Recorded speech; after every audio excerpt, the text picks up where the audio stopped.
Magluluto pala tayo ng palaka. Gataan, palaka. Ayan, mekos-mekos lang natin. Palaka. May balat pa.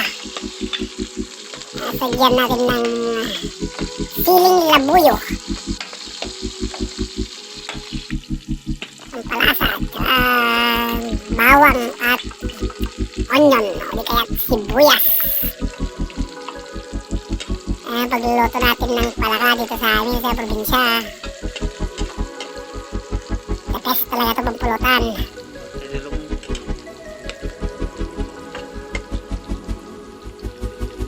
Lalagyan din natin yan ng pamintang durog or wasak na wasak, saka konting bagoong para mas malasa. Ayan, mekos-mekos natin. Mekos lang insan.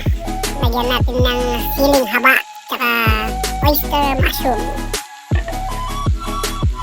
Yan, para may gulay-gulay naman. Bago natin lalagyan mamaya ng Coco Mama. Mekos-mekos mo yan balong. Ayan, lagyan natin yan ng chili powder para mas masarap, mas manghang, mas masarap. Yan, mekos-mekos natin ulit. Yan ang pagluluto ng palaka dito sa amin.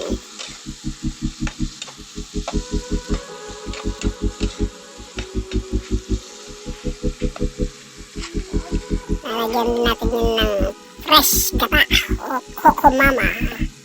Lagay natin yan, buo na yan, isang buo na yan. Mas malasa, mas masarap ng mantika. Coco Mama.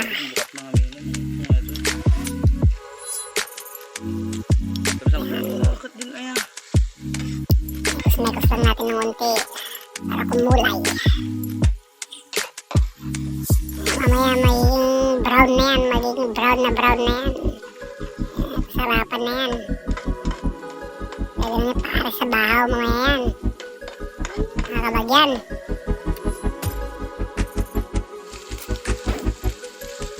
Lagyan natin yung tatawag sa amin na gulay na yan. Ito tatawag sa amin yan na karimbubet. Nakikita lang yan sa mga bukid-bukid. Masarap din yan. Ayan, nag-brown na.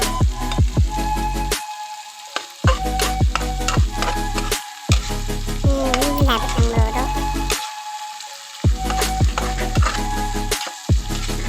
Ayan, nagmamantika na. Masarap na ito sa kanin.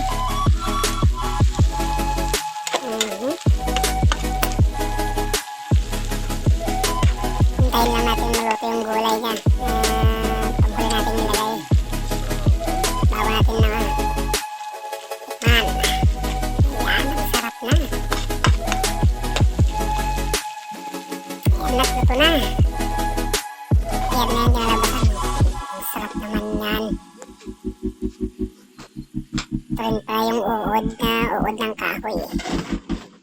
Sarap din yan. Butter tawag sa amin yan.